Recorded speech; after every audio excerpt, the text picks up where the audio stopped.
So let's see. It says recordings. Okay. What is up? This is the War Dog. Welcome to Comic Book Theater with my guest host, JR. What's going on, JR? How goes, War Dog? Oh, man, just chilling and trying to survive without comic books, which is something that we're probably going to have to talk about a little bit today. Yep, absolutely. We also got Ed Misha with us. What's up, Misha? Yo, what is it? It's great to have you, brother. It's great to have you. John, why don't you tell us what we're going to talk about today, and then we'll just roll into it. Right on, man. Right on. So earlier this week, I was looking, and we've been on a bit of a hiatus ourselves, but New Comic Book Day has been on a hiatus a bit longer than we have been, and they've run a couple of stories on several different places. How are people going to react to the next New Comic Book Day? It depends on who you are and what your opinion on it is. Now, the Todd McFarlane, has a great idea. I'm just not sure anybody's going to get behind him and follow it, because whenever you're the industry's maverick for so long, it's hard for people to want to follow sometimes. But the question I got for you guys: are there any titles, and if so, what are they, titles that you're looking forward to when comic books start being delivered for New Comic Book Day again? Well, why don't I start out here, because I am probably the New Comic Book Day guy, and I think it's the one thing that I've actually realized is I could kind of live without new comics, and instead of buying new comics, I've been buying action figures and looking on eBay for some older stuff. It does stink that there's not comic books. My comic book stores aren't open with the dollar bins and stuff, so I can't even go and dig through stuff. Also, I mean, with quarantine, I don't know if it's a good idea or not to go and stand next to people that might not be so healthy at a comic book store, coughing all over you and stuff, looking through books.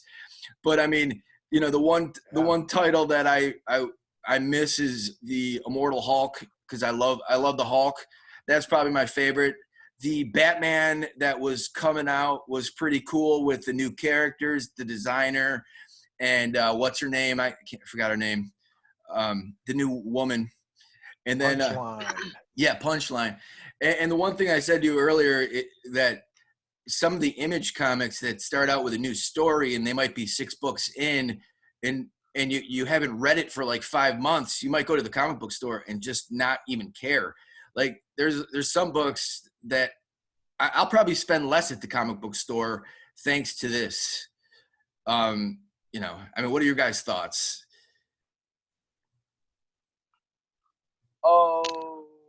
Can I jump absolutely. in here and say something? Yeah, man. Yeah, go ahead. Hold on for a minute. I'm gonna make my Wi-Fi a little bit better. Just give me a second. No, you're cool. I gotta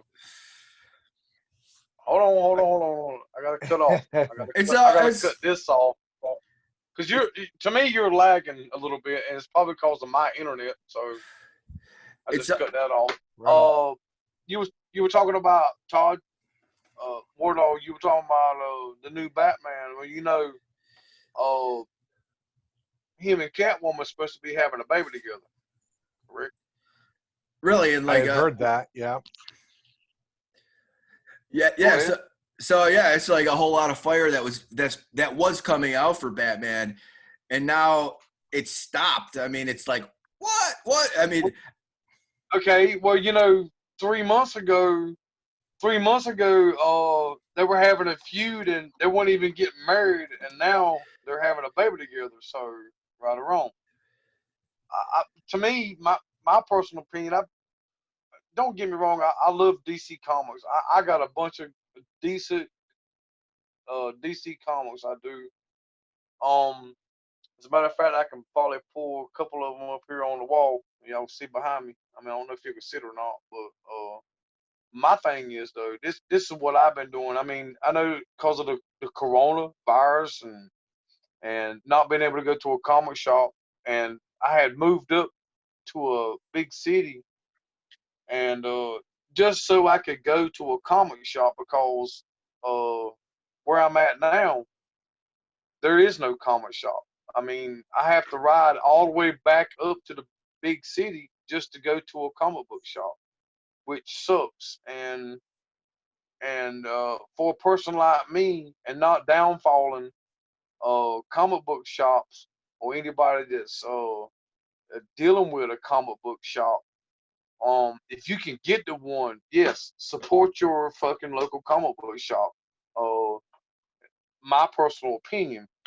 But sometimes, in people, my perspective or my aspect, you got to do what you can do to get the books that you want, or the books that you want to read. And sometimes you do have to go online to get those books. It just depends on the situation that you're in. And Right. I've actually come to a point now. I mean, everybody, or not everybody, but a few people know me, and the people that know me, when I first started back collecting, which was about 3.5, 4 years ago, I fell into that the variant edition, as you can say. I mean, Mm-hmm.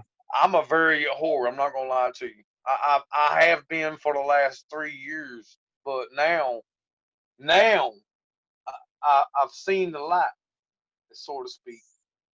I mean, I can't go to the comic book shop and pick up the latest variant of the new series of Amazing Spider-Man, and everybody knows me. That's who I'm about. So, uh, I've actually, for the speaking for people that is just getting into the collection part of it, and people who has been out of the collection for a long time. Uh, you can't beat Silver Age. I don't care who you are. You can't beat Silver Age. You can't beat Copper Age. I mean, even Copper. We're talking about Copper. I mean, we're talking about 80s and 90s, right or wrong. I mean, now these books, the books that I grew up on, it wasn't in the 50s and the 60s. It's books that I grew up on, which is in the 80s and the 90s, and which was mass produced. Everybody knows that.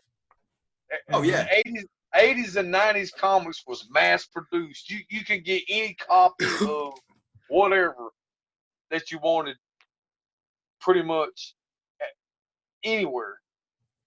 Yeah. Um, So this whole thing, I mean, this whole thing has possibly made you realize that you don't need the variants, and instead of spending your money on the variants, you're going to spend it on your golden, not golden. Sorry, we all want golden age, of course, but silver age, bronze age, copper age. And I mean, John's a dollar bin diver Yeah. too, man. Yeah, man.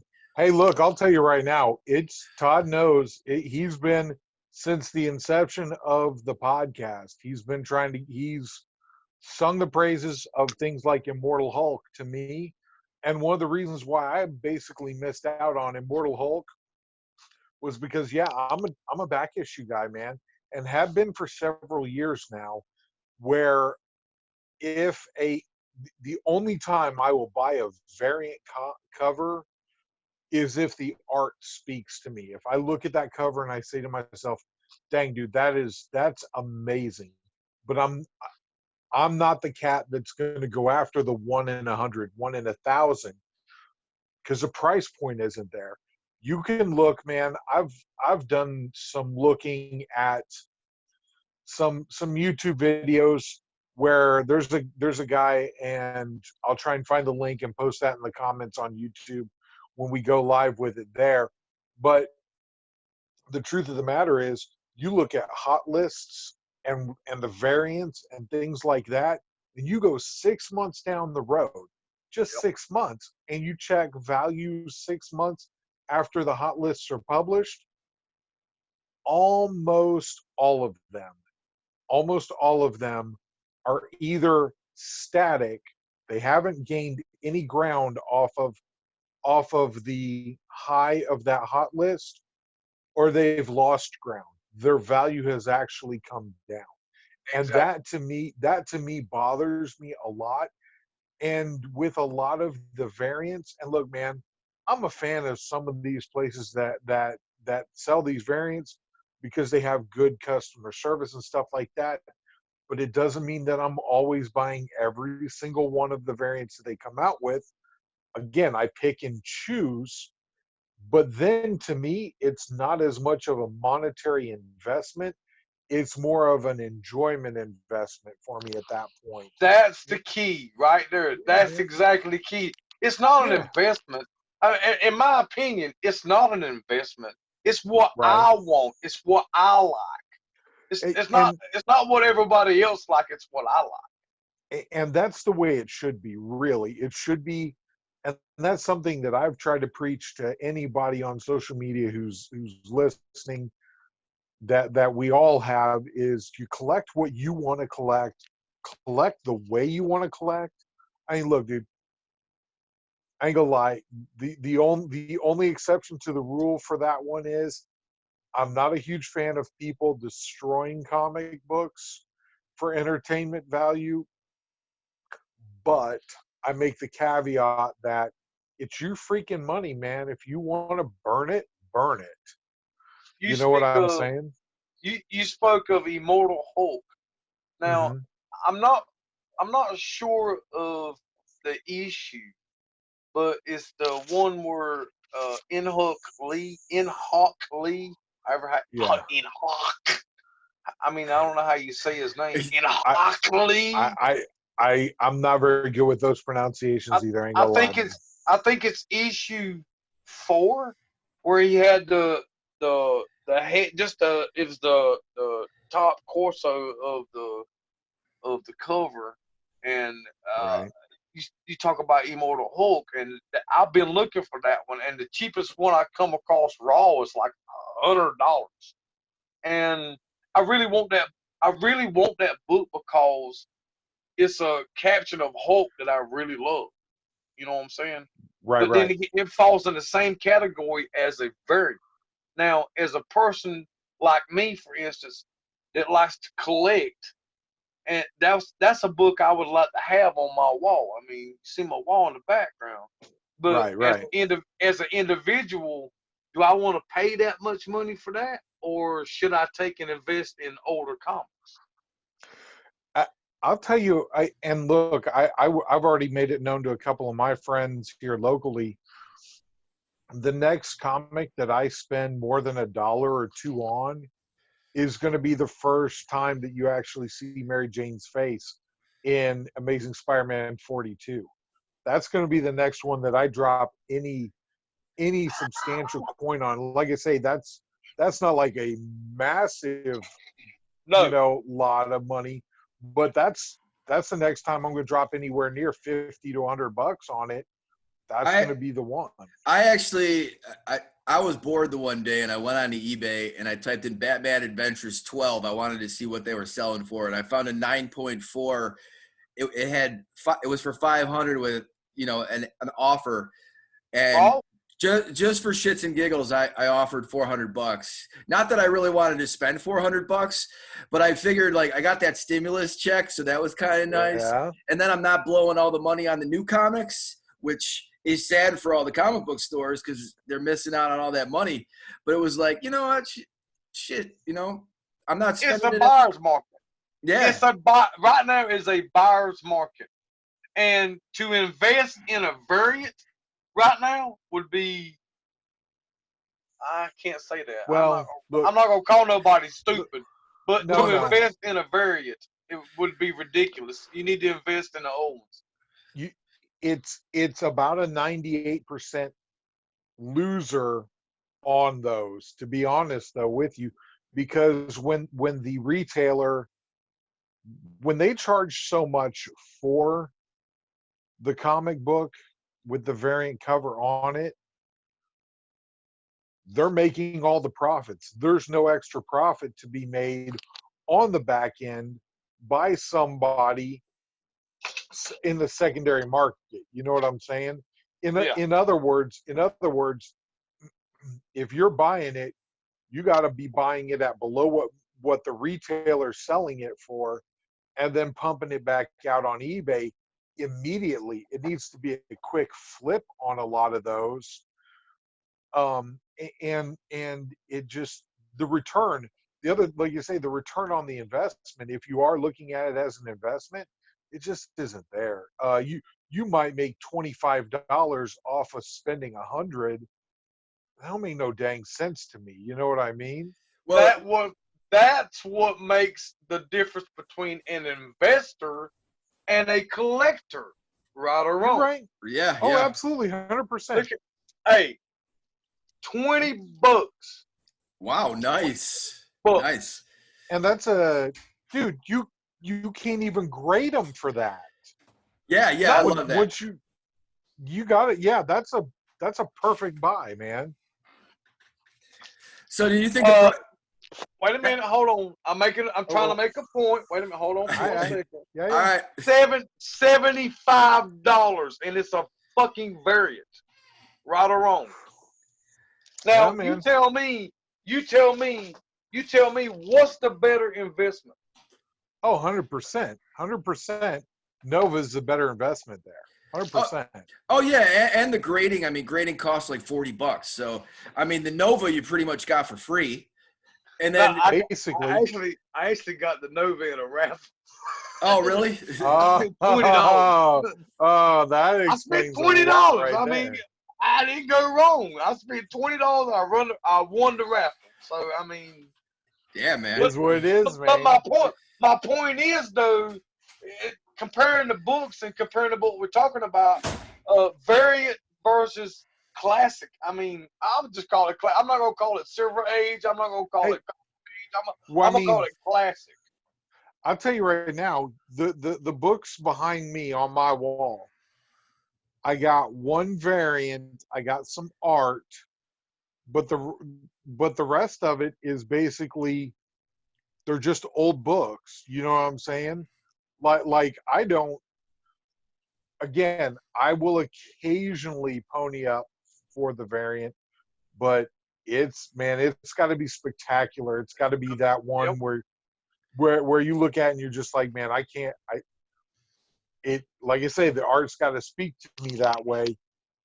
And then at that point, I don't care what the monetary value is in the end. You know. You know, I mean, with the variants for me, like, you know, because I'm a new comic book day. I just enjoy going to the comic book store on Wednesday during my lunch. It's convenient, easy, and there's sometimes that I just don't get a book, and I've just trained myself to just, when the next week comes, I forget about what I missed the week before. You know, like, yes, there are some that I have missed out on. There was a Thanos 13 variant. And then I seen it on eBay like a few weeks later for $700, but it was still selling for $50, and I almost gambled on that one. And I kind of regret it. I regretted it at the time because it was like, man, I could have sold this for $700 and bought some old comics that are actually going to hold their value, right? Right. Well, and look, whenever I was back trying to do the flip thing, and I haven't flipped a comic book in, man, we might be getting close to a year and a half since I've flipped a comic book. But when I was doing the flipping thing, that's exactly what I was looking to do. I was buying new stuff, trying to flip it so that I could then go back and fill in. Look, man, like the last big purchase before quarantine stuff hit, I picked up the Lone Ranger. That's Golden Age right there. Like, it's the very tail end of the Golden Age. Yeah. I picked that up. And then I picked up this one's like the Christmas. Yes. Damn, that's awesome. You know what I'm saying? Yeah, those are pretty. And, man, I'm telling you, that's the kind of stuff that I'm looking for, where, and like you say, whenever everything kind of settles back down and we get some common sense going again, and you think the variants will pick back up or no? Oh man, I think everything's going to pick back up, but it's going to be slower than people expect, honestly. Like there's going to be a bit of giddiness to people that they can just get, like Todd was saying, he misses getting out on Wednesday. he might drop an extra 20 the very first time he shows up in the LCS on some back issues or something like that. But after that, that stimulus money is going to dry up. I can when relate. That dries up, you know. I can relate to that because I know he does.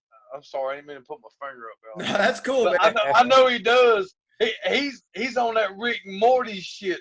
He's got first issue, second issue. He's got Rick and Morty, Rick and Morty, Rick and Morty. And you know, those are issues that I missed out on because I was too busy chasing variants.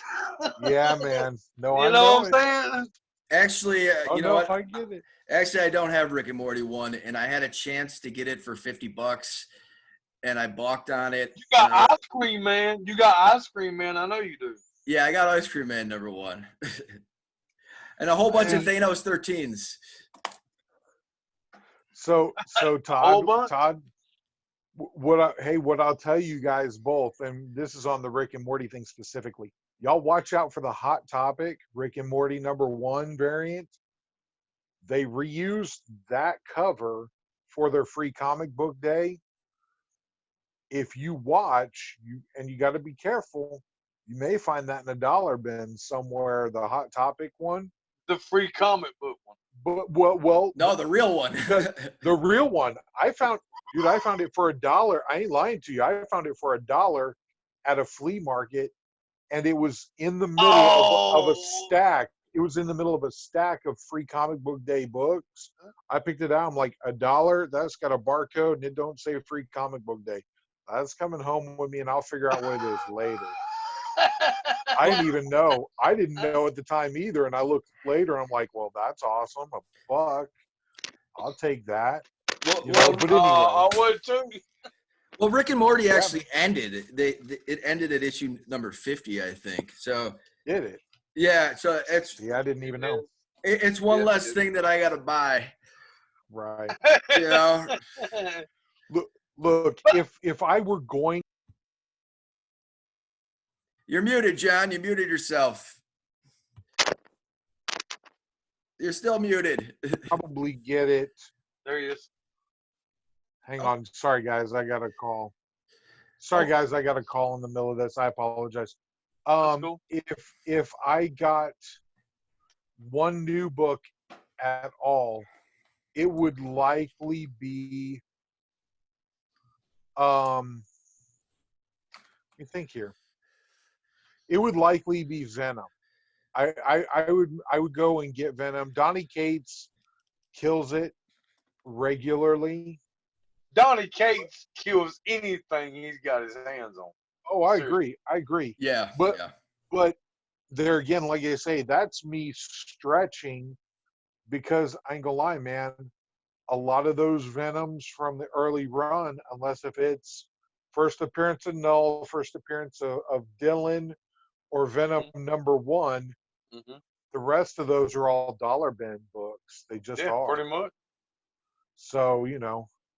Well, I heard that Amazing 361 has gotten a bump because of the Carnage movie coming out. And then I heard that the Morbius book has got a big bump. It's selling for a lot right now. That's like what, 101 or something? Have you heard the latest on that though? No, supposedly, see, the movies is taking place different than the comic books. But supposedly, what they're saying, you know, Cletus is locked up in the books. He's locked up in a prison different from everybody else. And well, supposedly the Sinister Six, they're trying to introduce the Sinister Six into the Sony world, not the MCU world. So the thing is, this is where the Venom 2 movie is supposed to come into effect. I sent a video on that today. I think I sent it to the top. Did I send it to you, Todd, or no? No, I don't think so. But what part of the Sinister Six? I mean, isn't that like Doc Ock and Green Goblin? The Vulture. It's Doc Ock, the Vulture, Carnage. Oh my God! Now you catch me on shit. I'll send you the video when we get off this. I can send you the video, but it's what Sony is trying to do. You know, Sony's trying to outdo the MCU, and you know what? They got a pretty good plot about it, to be honest with you. So I mean, they've even come to an agreement. They've come to an agreement where Spider-Man is going to be in both the MCU and Sony's version of. They're going to introduce the Spider-Verse. Sony's going to come and introduce the Spider-Verse. Spider-Gwen. Man. From what I've seen, I mean, I could be wrong. Look, that would be smart of Sony. It sure is. Get on the bandwagon. Why not? Yeah, hey, you better get on it. And Tom Holland is money. I mean, he's a great Spider-Man. I enjoy him. He is. Oh well, you know, they've also the introduction to the Spider-Verse. They're gonna bring back the first Spider-Man. What's his name? Tobey Maguire. Yeah, it's going to be the introduction to the Spider-Verse. According to what I've seen, I got a couple of videos I'll send you guys, and y'all can watch it and make introductions for yourself. But at the same time, like you said, if Sony wants to be competitive, they're going to agree to this, because the MCU right now, as far as phase 1, 2, and 3, and 4, they made so much fucking money off of it. Sony's gonna be like, okay, we're in this, so we're gonna do this, pretty much. Oh yeah. They kind of gotta. So do you guys like? I mean, I actually like the original. I like the Venom movie. I thought that Tom Hardy did a pretty good job. I've watched it a few times. I know people, they have their criticisms, but for entertainment purposes, I was entertained. I mean, so Ed said he liked it. John, I mean, what are your thoughts, man? Look, I think when we touched on it right after it came out, I think that they were intending for it to be a little darker than it was and not as comedic as it was. But for somebody like me who grew up being a Venom fan, I mean, that's what got me into comic books. It hit the nail on the head for me, because Venom always had a very dark sense of humor back in the 90s. Talking about eating people's brains and you know. Well, that's how he survived. He had to do that to survive. That's it. He either ate their brains or he was consuming the dopamine from the host. Exactly. Again, and that was another thing. He craved chocolate, so he would, crazy stuff. Oh, you remember that? See what I'm saying, man? Yeah. It's to me, it felt like a flashback to the 90s, and it paid homage the right way to Lethal Protectors, to Separation Anxiety, those mini series that Venom did. I'm looking forward to Let There Be Carnage. I'm looking forward to that one. I'm hoping. I got my fingers crossed like you wouldn't believe. Sony pulls this off. That they do. Right. This is, but see, I'm looking even past that. I want the third movie in the trilogy to end up being Maximum Carnage, where they bring Spider-Man in, and it has to be Venom and Spider-Man getting along together to beat Carnage. Hey, that's what I really want. Don't put all your eggs in one basket. Just wait. It's not going to happen as soon. I don't think it's going to happen the next one. Even in this one, which I've heard that Spider-Man is going to make a guest appearance in Venom 2, is what I heard. So I'd like it. I ain't gonna lie, I wouldn't complain. Actually, Sony would be smart to introduce Miles Morales into this. No, you getting way ahead. You're getting way ahead. No, but instead of Tom Holland, you introduce Miles Morales and you make it seem like a different universe. And then if you wanted to bring in Tom Holland, then you get into the Spider-Verse thing, There you. What? No, this is what Sony's wanting to do. Sony's wanting to bring the Spider-Verse in and you're absolutely correct. You gotta wait for it, though. You gotta wait for it. Just hold on, sunshine, just a little bit longer. I just hope I live that long.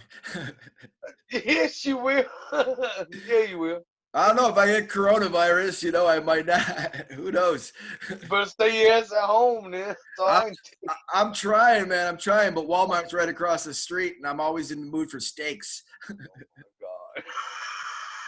Stay away from Walmart. Yeah, I know, man. Yeah, I wish that was an option. Anyway, though, back to the subject at hand.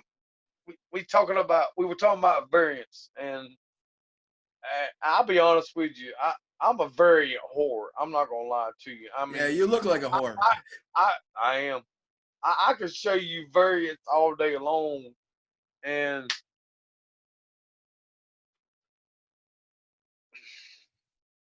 what makes you like? What makes you right there? That's what makes me right there. A whole closet full of boxes.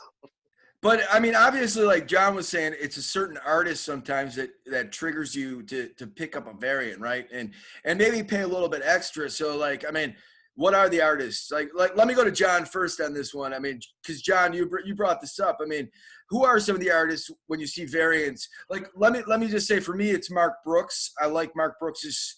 I like the way that his stuff gets colored, and I love his artwork. But John, I mean, Right. what are some of your guys?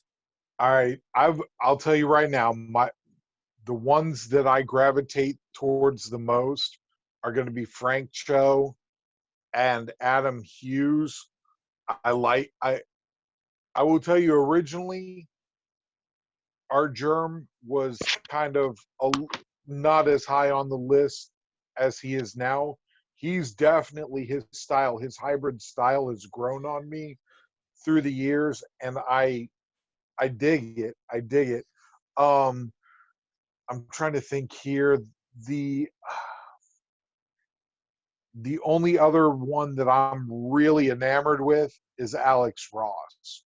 Like, and the reason I say that is because I still look at Todd McFarlane as an A cover guy.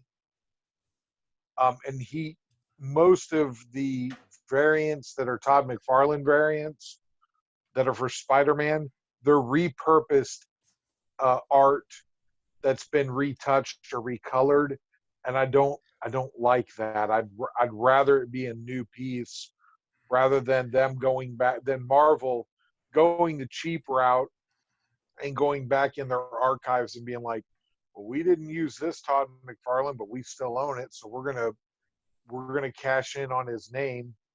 You know what I mean? That always feels, to me, that feels a little cheap. I'm trying and see now that we're listing out artists. Oh, man, I can't remember. Let me just jump in because Alex Ross, I love him. He's just got that classic style, and of course, you turned me on to the one DC story where the superheroes were older, and that Kingdom Come. Yeah, Kingdom Come, and that was brilliant. And I mean, I love the fact that's the one thing I think. To get back to our original topic, I miss Immortal Hulk because of the Alex Ross covers. I mean, that was amazing to get a cover A every single time done by Alex Ross. I agree. He's grossly underappreciated, man. Oh yeah.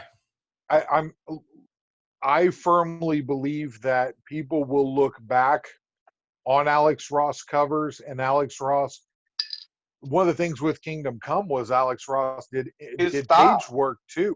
Well, but in Kingdom Come, he did the pages too. Dude, he doesn't do pages. The fact that he did pages for that was just, I mean, I'm telling you, out of his boundaries. Well, yeah, but dude, it was amazing. Every single one of those. If I look at it and I say to myself, any art collector worldwide should be proud to have that hanging in their house, regardless of their taste or preference in art. If I'm going to recommend that, Alex Ross is that guy. If I have to sell an art aficionado on it, Alex Ross is the guy. Yeah, Alex Ross is like the Leonardo da Vinci of the comic world. Like, Agreed. you know, you look at the Mona Lisa, you look at Alex Ross's artwork, you see similarities just in the perfection of what he does. Mm-hmm.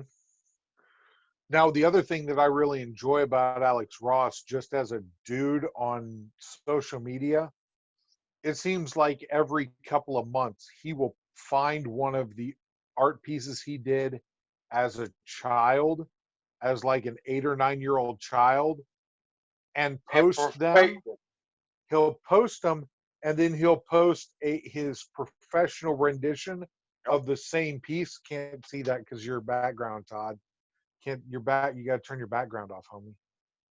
Anyway, he'll post his original 6 or 8 year old self drawing, and then he'll post the same thing underneath of it as a professional, and you're just like, he doesn't even care. He's just like, I'm going to show you how I did it as a kid, and that how I do it now.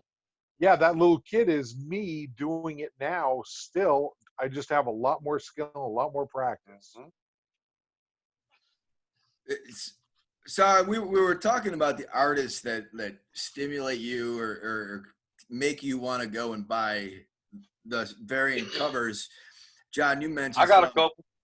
What are your artists? What are the guys that my personal perfection? It sounded like I cut you off, but I didn't mean to sound like I cut you off. Oh, it's all good, bro. I'm gonna tell you right now, Clayton Crane off the gate. That's a good one. Yeah, that's a good one. Clayton Crane, and I'm gonna say J. Scott Campbell. When I first come back to collecting books, J. Scott Campbell was on it.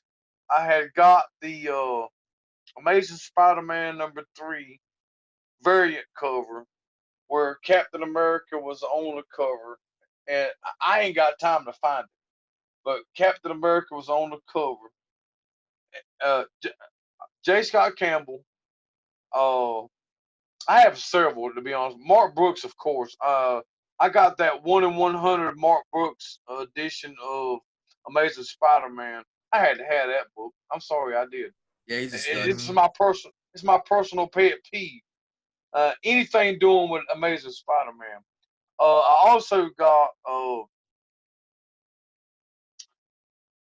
they done Jack Kirby 1 in 100 variant.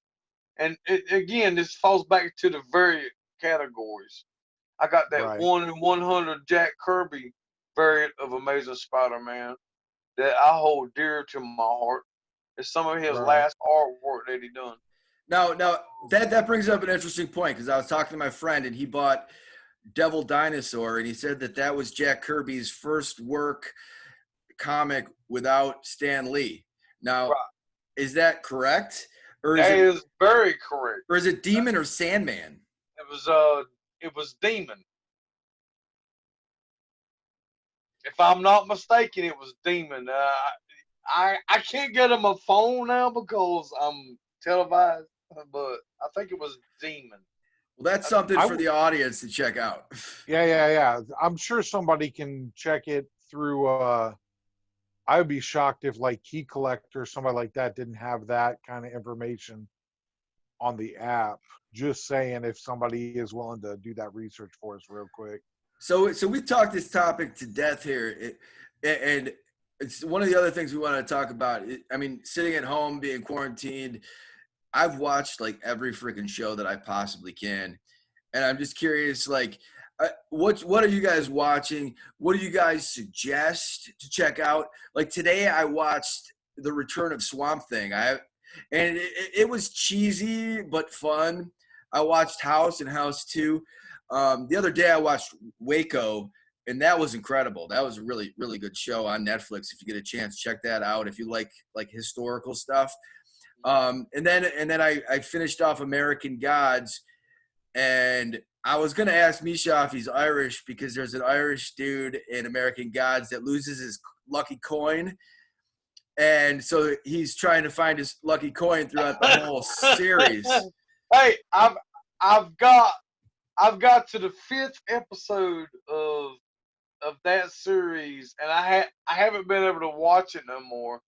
And it's actually a pretty damn good series, in my opinion. It's just an opinion. It's actually a pretty damn good series. I just haven't had the time to finish watching.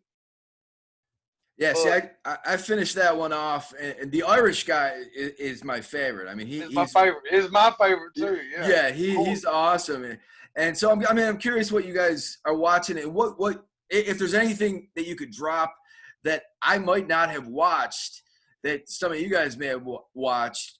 Like, for instance, The Thing. I never saw The Thing, and then I watched it, and John Carpenter. It's amazing. Kurt Russell's amazing in that one. Great old movie. It stands the test of time. So, John, I mean, what are you up to, and any suggestions? Well, I will tell you, I'm an essential employee. Puff my chest up there, feel real. I mean, I think that they mistermed it. I think it should be sacrificial employee, but whatever. Anyway, or expendable. It might. I think they meant expendable, but that, again, I digress. You getting a hazard pay? If you want to call it that, I guess maybe, but not.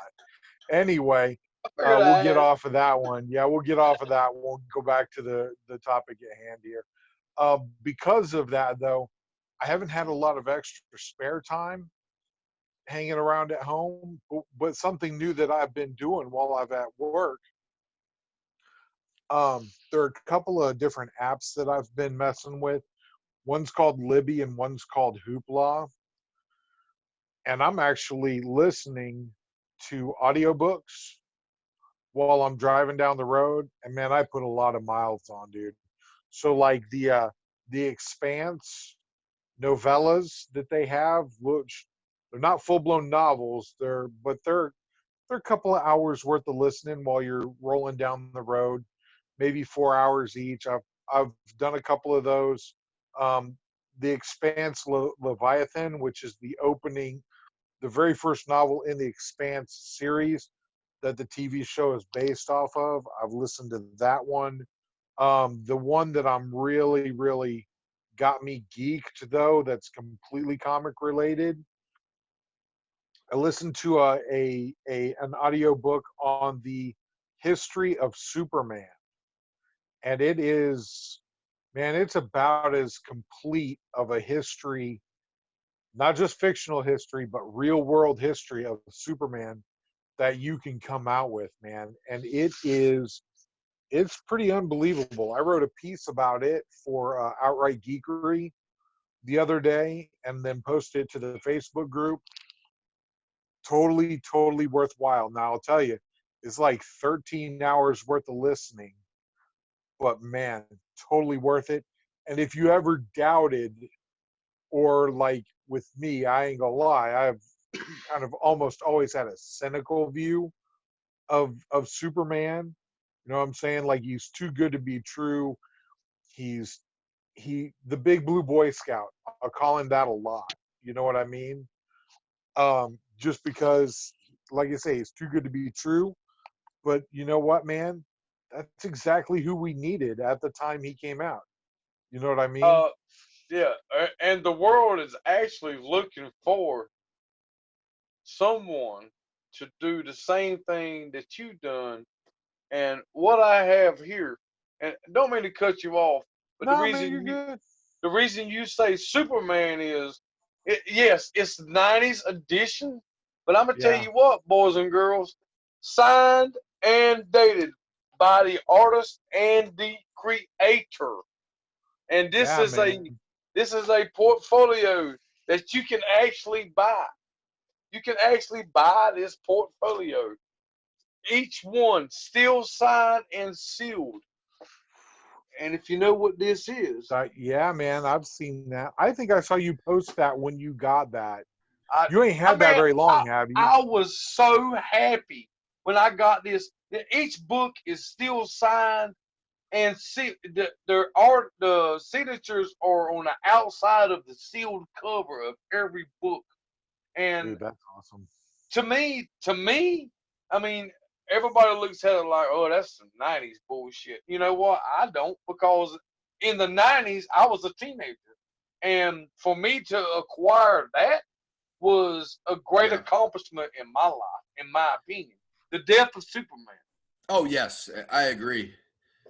Look, that book that I'm talking about that I listened to, they covered it. They covered, and like I say, dude, they went from Schuster and Siegel having issues trying to get publication for Superman, all the way through till right before Henry Cavill took over as Superman. They did not get all the way to the Justice League, so they dropped off at like 2013. That's when the book was published. Yep. But dude, I'm telling you, such an extensive history.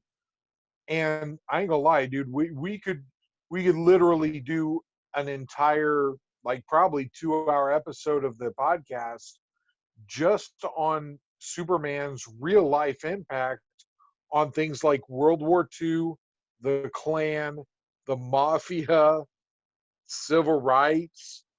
I mean, just ungodly. Yep. It's unreal. And like I say, it changed me from being such a cynic about Superman, honestly. It really did. I can relate to that, because in the 90s, hell, when I was a teenager, Superman was the shit. I mean, nobody could touch him. Nobody can affiliate with him. Nobody could do anything with him. And to me, my opinion, people got to where I'm tired of hearing about Superman. But, exactly right. But the thing is, my point on it is, during World War II, during World War I, what did kids at that time relate on? They related on Superman. Yep, through radio. During the coronavirus, you key collectors, ones collecting books, who do you rely on, or who do you relate to that is going to be your hero and bring you out of the darkness, if you want to call it that? Who's going to be your hero to help you through this situation that we're going through right now? You know, I was never really a big Superman fan, and I think, first of all, I think Christopher Reeve movies, like when Lois is being buried in the sand, right, and he goes back and he turns the earth back. I mean, it's stuff like that I remember. And then, I mean, the death of Superman, you brought that up, and I know it's mass produced, but from a story perspective, it's a great fucking story. And so, like, if you're a younger dude or somebody who's never read it, it is a really good story. It's one of the best stories. It's one of the best stories of all time of Superman. I mean, point blank. So you really should listen to the audiobook for this, because they go into how they came up with the death of Superman storyline. Yep. And basically it was a yearly gag that one of the writers would throw out whenever they would have their DC, like, hey, where are we going? I think they called it the DC Summit. Where are we going with our flagship characters this year? And inevitably, they would throw out so many ideas, somebody would finally say, why don't we just kill everybody? You know, kind of as a, like, one of those, like, dude, I'm so over this. Let's just kill everybody. Let's kill them all. Yeah.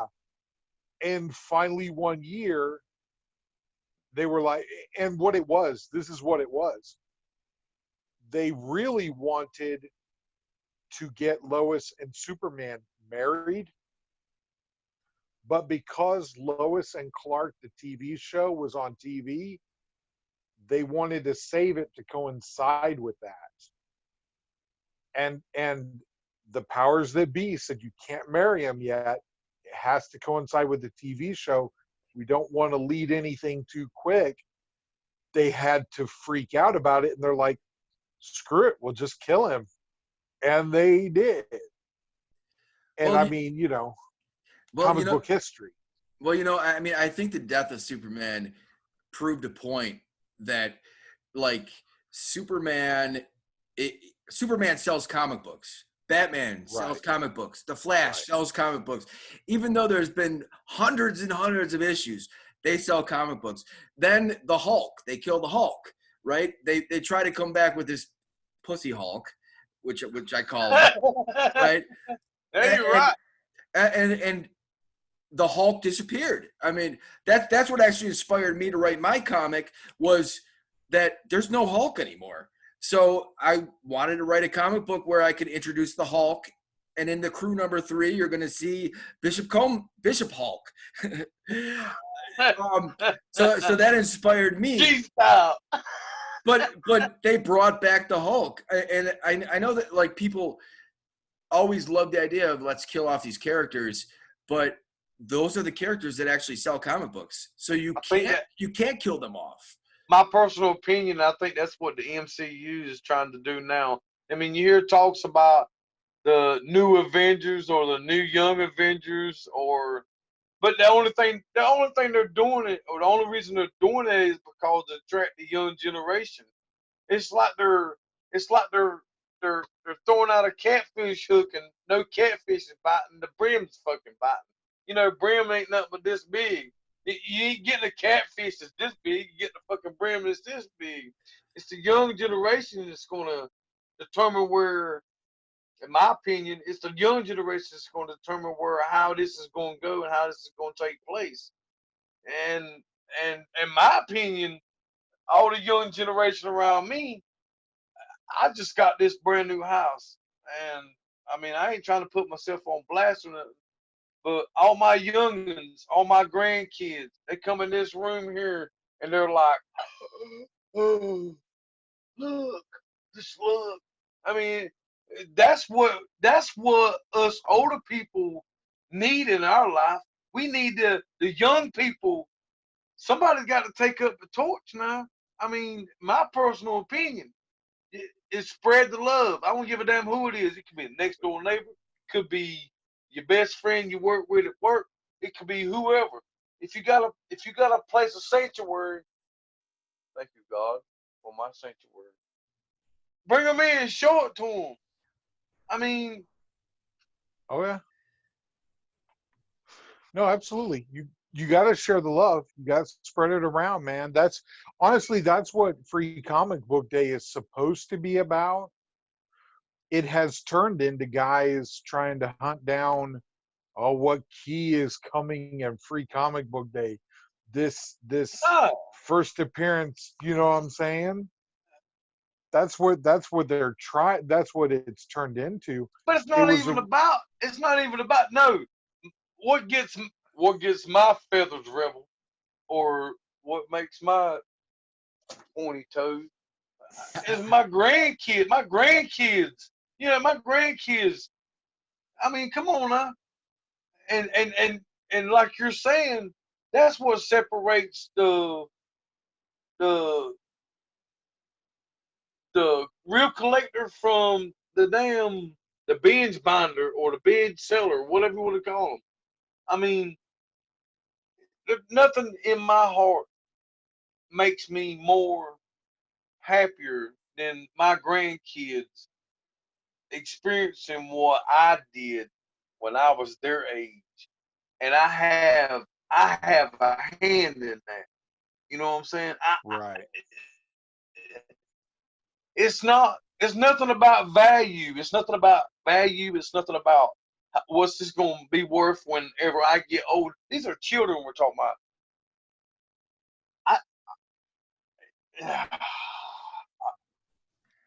I want to be. You're fine.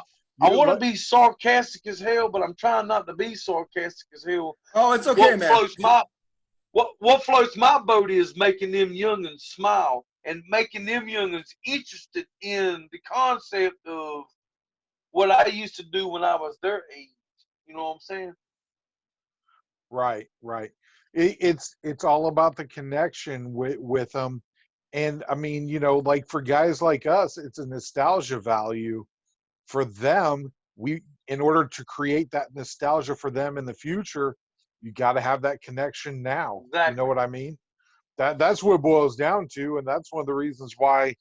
I mean, let's be real here. It's gonna keep that's the kind of stuff that's gonna keep the industry alive, right or wrong.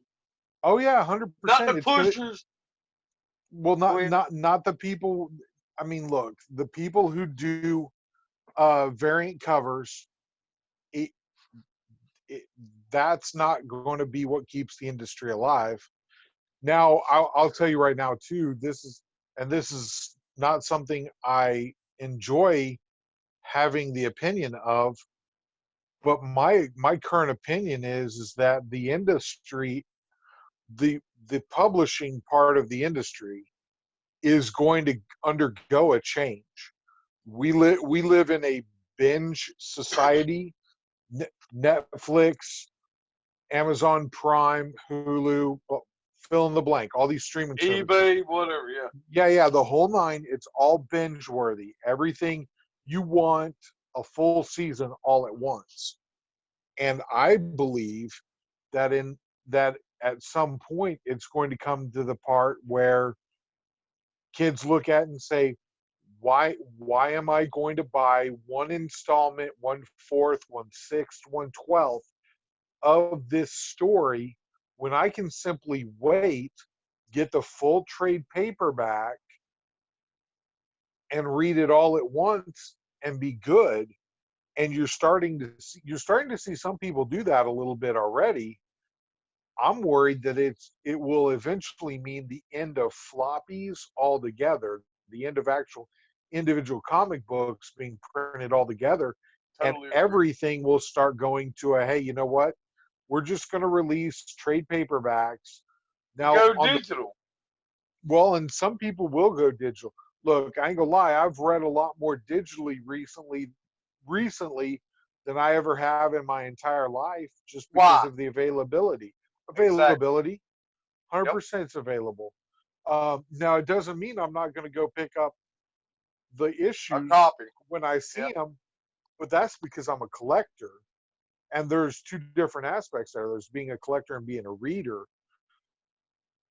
You end up with some to read, but then, you also got to scratch that itch of being a collector and having it in your collection. That the other thing that worries me is I don't know that many of today's kids have that same attachment to saying, you know what, I want to collect they don't have the access. Exactly. Right. I don't understand. They don't. I mean, and it's up to people like me and you and Todd and whoever, any kind of kid. My grandkids, if they bring a friend over and their friend, they want to show their friend my room, their friend is welcome in here.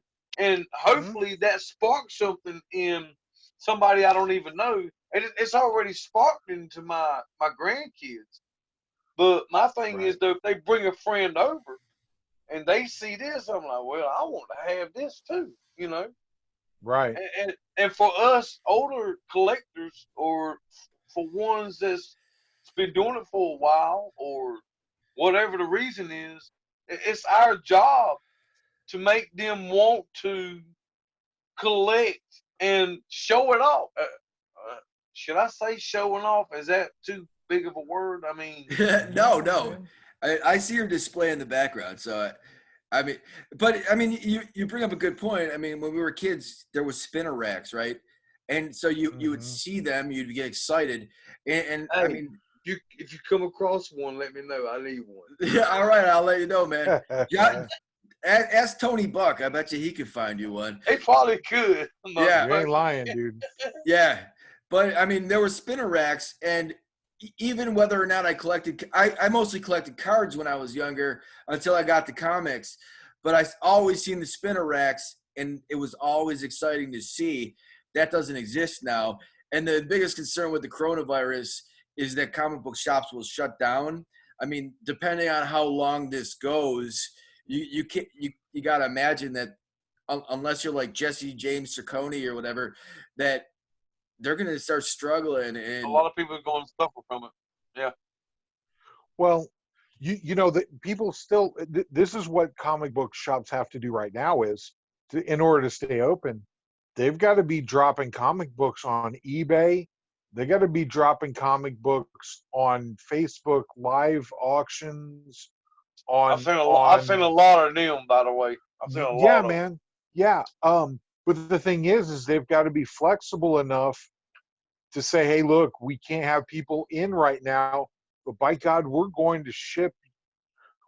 We're not just a local comic shop. We're going to ship maybe not worldwide, but hey, if somebody's willing to pay worldwide shipping, friggin' ship it to them, man.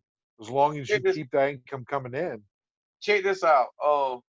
And I don't know how he's gonna feel about it, but I'm gonna bring him up. Bishop Combs. I keep on a regular basis with Bishop Combs. War Dog knows Bishop, and they're coming out with a new video game of The Last of Us, which is part 2. And I actually didn't know. I mean, when I seen the video, I done a search on it. I go on eBay and I put up The Last of Us #1 collectible comic. And sure enough, they got a comic book on this. That sumbitch is outrageous right now. Why, I don't know. #1, the very first issue come back out. It come out in 4 years ago when the game first come out. Now this is what gets me. Ain't heard nobody talk about it. Ain't heard nobody say anything about it. But I went to go get the book because my son, he's 22 this June, and that was one of his favorite games. Same age as me. What I was going to do was I was going to buy the damn comic book and give it to him for his birthday because that's one of his favorite games. But you can't buy that motherfucker. Hey, look, you can't buy it. What's it selling for? $140 for a raw issue. Check it out. Yeah, that's crazy. That sounds a little steep to me. I promise you. Look it up on eBay. Man. Well, because I have to look it up on eBay because I don't have access to a comic book shop. So that's rough. But and that falls back in the same category as what Todd was saying. I mean, do I give in or do I wait? Do I wait? Yeah, I would probably wait until the game comes out. That's what I was getting ready to say. Wait till the game comes out. It's kind of like we were talking about a little bit before with Amazing Spider-Man 361. Give it 2-3 weeks after the movie has come out. Even if it's a success, the market softens on those things. It just does. What I'm saying is though, comic book shops are closed, and right. maybe this is the certain book I'm looking at. Maybe it's coming from a comic book shop. Should I buy that and support that comic book shop, or should I wait on it? Well, I mean, now I'll tell you right now, my local comic shop, the one that I claim is my shop, they recently posted online and they sell on the corner market. The buy sell trade group that I admin, that Todd helps out on Facebook. They posted recently, they said, when you buy from the corner market, you are supporting local comic shops. And the truth of the matter is that's exactly right, because that's a place that they're selling comic books. And it may not be local to you, but you're helping support my local comic shop, and I appreciate it. You know what I'm saying? And the same thing is true of 100 other places that are selling through, like we're talking about Facebook live auctions or whatever. If it's coming to you from a local comic shop, support those people. They're small businesses. They ain't getting a bailout from the federal government. because they don't care about that. They're not They essential. that right. They're just they do not care. All that bailout money is going to people who you know, are willing to throw a couple extra million at political organizations after they get it. You know what I mean? Yeah. So the little guy's getting hosed anyway. But we'll get off that topic real quick because I kind of don't want to get into a political fight with anybody on Facebook or YouTube right Anything. now. Yeah. Yeah. So it don't solve anything But anyway. what you say, and I will concur. What you say makes fucking sense. I mean, but why battle it? Why? Why should Yeah. I spend my energy and time in it? I got you. You know, your thinking is very altruistic, but that made me think, like, I see a lot of people, they go to like an estate sale and they walk out with like Amazing Spider-Man 300 for $3. And then, you know, I think to myself, well, if I went to that estate sale, part of my mind would say, well, hey, you didn't do your research, right? And I got the book. And the other part is maybe there's a family that, you know, needs this extra money, and I should give them what it's worth, right? I mean, Well, it depends on what they're wanting too, because some people look, dude, some people don't really care what the monetary value is on it. They kind of just want to be rid of it. You see what I'm saying? yeah, no, I understand that. And if you drop the coin on it by itself, then you don't have the coin to rid that to help them be rid of more volumes. You see what I'm saying? Because dude, there's some people out there, like you say, they straight up don't care. They're like, I'm just done having it in my house. I don't want it no more. Take it all or don't take any of it. And that's when you get those amazing deals because you're buying in huge bulk. But if You some know what I lucky mean? bastard buys an ASM 300 for $3, that's a lucky bastard. Is all I'm saying. Oh, No, yes, I get yes. it. No, yeah. Hey, look, you got, but there is a certain extent of that too, which is hustle. And we've had this conversation before. You hustle your butt off, eventually it pays off. But like with me, like we were talking about before, I burn a lot of miles on a company vehicle, How and much those time? lot of miles, Nope. yeah, those lot of miles that I on um on lunch breaks, on that kind of thing. You After burn your work, lunch. before work. Yep, I can relate. yep. You go looking wherever there might be comic books at, and you are lucky if 1 in 50 to 1,000. 100 of those stops you get something that's worth buying. You know, I mean, it's the nature of the beast. And then the same thing is true. The same thing is true with anything that you're invested in, that you either invest your time or your money. You know what I'm saying? If you It's ain't gonna got a, cost you something in the long run. that's exactly it. That's exactly it. Yeah, there's an 100%. opportunity cost to all of that.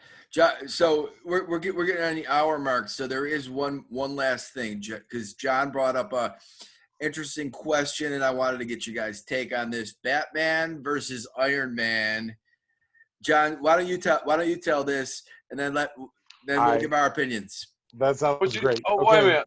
What you talking about? Money wise or No, characteristic this is wise? no. So my sons were bored yesterday, and they got into a bit of a verbal spat about who would win in a fight with 1 year of prep time between Batman and Iron Man.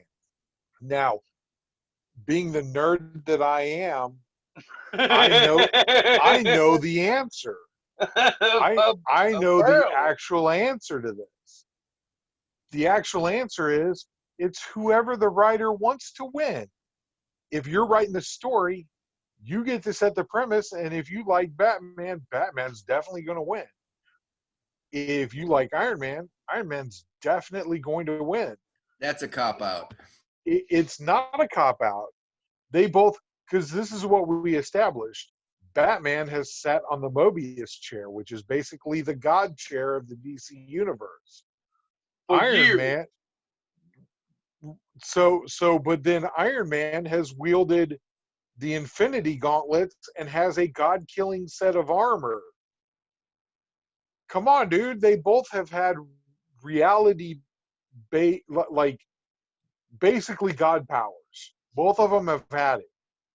So if both of them at their biggest extreme have had God powers, who wins? It all cancels each other out, man. I will say this, and this is my personal opinion. Yeah. And fans and collectors around the world, like me, like you, like War Dog, like whoever else is watching this podcast, I'm gonna tell you right now, everybody wants to see this, and we have this in certain issues of books, like the Treasury, Superman versus Spider-Man, blah blah blah, whatever. Oh yeah. Everybody wants to see this. Everybody wants to see who is better, who is gonna be on top, DC or Marvel. That's what everybody is. That's the question. That's the question that is at hand since y'all brought this up. Now, who's gonna be better, Marvel or DC? I'll tell you right now. If you go based off of sales number and popularity, it's Marvel. See, there you go going about something that is statistically proven, right. But in the mind, who's gonna win? Oh well, DC does a better job of writing stories about basically guys with God power. Marvel does the average dude who either develops superpowers or has superpowers thrust upon him, but is still at heart a regular dude. At that point, Superman wins. You know what I mean? My money's on Wonder Woman. She gonna flash them titties and everybody. Yeah. Wonder Woman is the one character that I don't know if Marvel's got somebody that could beat her on the Iron Man and Batman front. I said in my comment that Batman has the karate abilities, the martial arts abilities. So if he can disable Iron Man's suit, and he wore that suit and beat Batman and Superman in Batman versus Superman. So if he can disable Iron Man's suit and they're one-on-one man-to-man, then my money's on Batman all day. But I agree, Superman might be the most powerful, except Kryptonite. It all boils down to a woman. A woman. Wonder Woman gonna take that shit. Dude, hey, look, and this is that's actually one of my favorite parts about Kingdom Come. In Kingdom Come, if you remember, Todd, whenever they get to the final section of the story, Wonder Woman's the one that's finally like, you know what, I gotta be decisive. Clark, you're being too mamby-pamby about stuff. And Batman we weren't sure whether Batman was on the superhero side yet or on the human side at that point. And Wonder Woman's like, I'm just going to go take care of business. This is a war. We're done here. And she went out and started wrecking fools. So, gentlemen, yeah. The woman will win. No, I'm with you. I'm with you. She is a woman after all. Yeah, I mean, if she flashes me them titties, I'm done. I'm holding in. Didn't you just thank God a few minutes ago, and now you're talking about boobs? Hey, you wanted to show it. I'm here.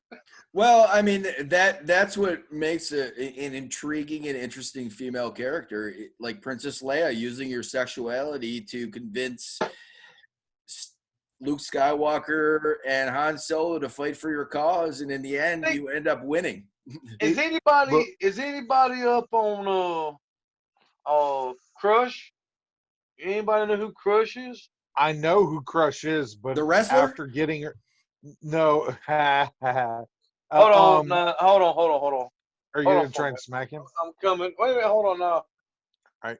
Can you see that right there? Yeah, that's Lobo's daughter, Crush. Okay. Yep. Yeah, that's the first appearance of, or that there is the first appearance of Crush. Now there's a story battle. There's a story battle going on. Well, everybody knows who her dad is. Everybody knows who her dad is, Lobo, right? Yeah. Yes. Who's her mom? I don't know. Clue. That's because they haven't released it yet. That's an interesting. That's her. He's rubbing his beard. He's thinking about that. I'm trying to think of who it could be. No, that's the storyline, though. That's the storyline. Who could it be? And from what I've heard, the writer, and I can't think of his name off the top of my head, but his words, and I quote, will, when the revealing of her mother comes up, it will change DC Universe. That is pretty interesting, depending on how powerful she is. I mean, if she's only half Lobo, right? Then if she's more powerful than Lobo, then her mother's got to be somebody with power. Well, I got a buddy I kick with on the side, and he is a Teen Titans fanatic. I mean, he loves Teen Titans, and I talk to him on an occasional basis and shit. And the writer of the script right now is just prolonging of who her mother is, but claims that whoever her mother is will flip the DC world upside down. Is what I gather. I mean, well, I don't know. I don't read too much DC, but I kind of open my options and hear what people have to say about certain stuff. So, well, wasn't Lobo on Krypton according to that one show? So if Lobo met a Kryptonian woman, and then the whole Yellow Sun thing, then you'd have like a Superman Lobo combination. We don't know. That's what I'm saying. The art. I don't even know who the writer was. I forgot who the writer was. I have to go back, but it's kind of a hush, but they're prolonging. That's interesting. Yeah, that is a good point. I'd like to. I mean, inquiring minds want to know. I just can't. I can't imagine Lobo. Like sorry, Jack. Go ahead. No, you're okay. Yeah, we don't want to go down that road, Todd. We don't want to go there. Why not? It's an interesting road. Well, no, I'm thinking to myself, though, it's kind of like the designer and not knowing who the designer is. I actually kind of think that eventually they're going to reveal that the designer is somebody that was already in Batman's universe, and it's going to totally it's either going to be the most awesome thing ever in the world, or it's going to totally let the wind out of the sails. And I haven't decided which is going to be. So you're familiar with it, right? Yeah, vaguely. Like me. Yeah. I mean, like the designer, this was my barn burner, you heard it here first idea, was that the designer is some version of Alfred.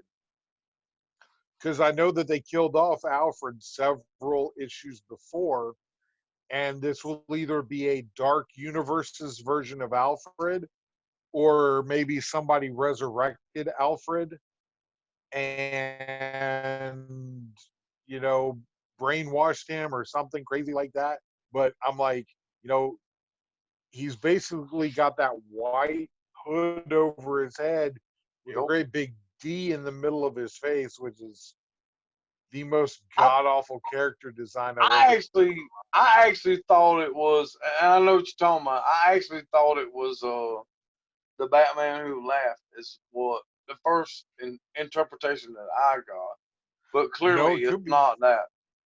Well, I mean, like you say, I don't know. I didn't stick around with it that much, and so I'm just like, mine was a stab in the dark that I thought would be kind of cool and kind of fun, which normally means that I'm way off base, like to the point that eventually people are going to laugh and point at me and say, "What an idiot!"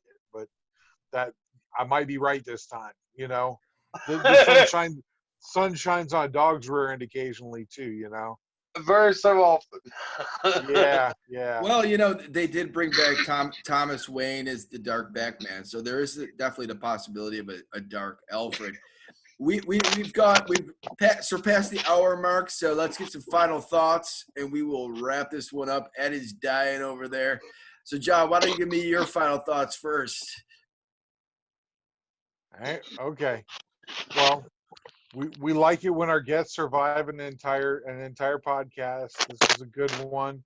I'm glad to be back on the horn with you guys because it's nice to get to talk nerd talk with friends and get out there and let everybody know that we're all doing good. This is going to be completely unrelated to anything else, which is eventually things are going to go back to more of a normal setting in the world. When they do, use common sense.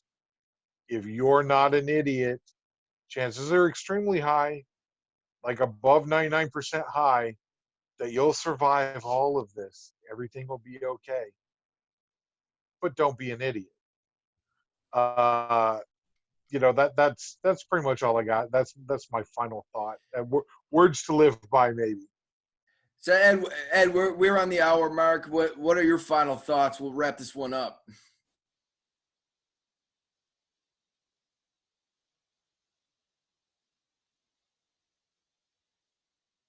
Okay, we can't hear Ed at the. Can you hear me now? Yeah, we got you now. Got me now? My bad. My thoughts. I haven't had too much time to do anything other than work, and actually it's a Saturday night, and I got off early, and I messaged War Dog and just want to touch base with him because I hadn't talked to him in a while, and I'm still looking for my number 2 issue of the book. So but my thing is if you're around young people, educate young people on what you need to do and what you want to do. But the variants, my personal opinion, and it's just an opinion, stay away from them fucking variants, man. Go old. I've been buying a lot of old books here lately. And War Dog, I met War Dog in the corner. I met Bishop in the corner. Robert Ruiz done some art for me. And just being affiliated back to what I was doing 25 years ago, my personal opinion, go old school, man. You can't do wrong with old school. And War Dog, he got a good thing going with the crew, and I'm still waiting on my. When number 2 gonna be released anyway? When you gonna send me my books, man? When you gonna send me my book? Let me give you my final thoughts, and then I'll let you know. Man, what? Come on now. Anyway, I'm gonna skip all that. But anyway, I've enjoyed it, man. I've enjoyed talking to both of you guys, and I was hoping somebody else join in, like Jason or somebody, but it's all good. But I'm doing my part. I'm keeping my grandchildren. I'm gonna teach my grandchildren about what I love and what I like. They love it. They love coming in my room, and they love seeing what I got, and it makes them want to have the same thing. So inspire the young generation, point blank, off the gate. If you don't do nothing else in life, inspire that young generation, grandkids, children. It don't matter. But I appreciate y'all having me. Yo, it was great having you. You're definitely you're a fun dude to talk to. And so, first of all, on the crew number 2, I sent it to the printer, and so what happens next is the print company sends me a digital copy. I confirm that all the pages are correct. That usually takes anywhere from 3 days to a week, and then they say two weeks to print. So within hopefully mid-May, we'll have the books and we'll be able to send them out. The whole virus thing kind of screwed things up a little bit. So I apologize to anybody. I apologize to anybody for that. It's not an essential thing. And so that was what we were dealing with. As Ed said, I mean, you know, definitely like share your love with the younger generation. And I mean, we don't have spinner racks, but if they come in and they see, like, if you see Ed's background, I mean, if they come in and they see the artwork and how it's displayed and how cool it is. Man, these great youngers of mine, they bring in friends. I bring them in here. Yeah, because they look good up on the wall, like, and on John's wall as well. I mean, you know, definitely share your love with the kids. I'm just chilling, and everybody be safe and be smart. I mean, I've heard crazy things like, you know, drink disinfectant. You know, listen, if it unless a doctor tells you to, different podcast. Unless a doctor tells you to do that, endorse. Hey, yes, don't do that. It takes a dumb son of a bitch to drink Clearwater. Yes. Hey, no, I seen a picture earlier. Somebody posted a picture earlier today on Facebook. Early this morning, they had pulled their pants down and folded over backwards and was pouring bleach in the asshole. Yes, you do not want to do that. Yes. Come on, man. There is no safe way to ingest that. Yes. From either end. Yeah, from either end. Unless you hear it from a doctor, do not do anything stupid like that. I mean, you know, don't eat Tide Pops. Don't do anything like that. Be smart. Be safe. And when comic books, I'm battling shit out my variants or copper. So, and these motherfuckers is battling shit. They pour Clorox in their ass or pour it in the mouth. Actually, if you're dumb enough to do that, then maybe it's a bet. We're better off. I don't know. I'm gonna wrap it up with that. I don't want to talk anymore about this shit. So peace out, everybody. Be good or be good at it.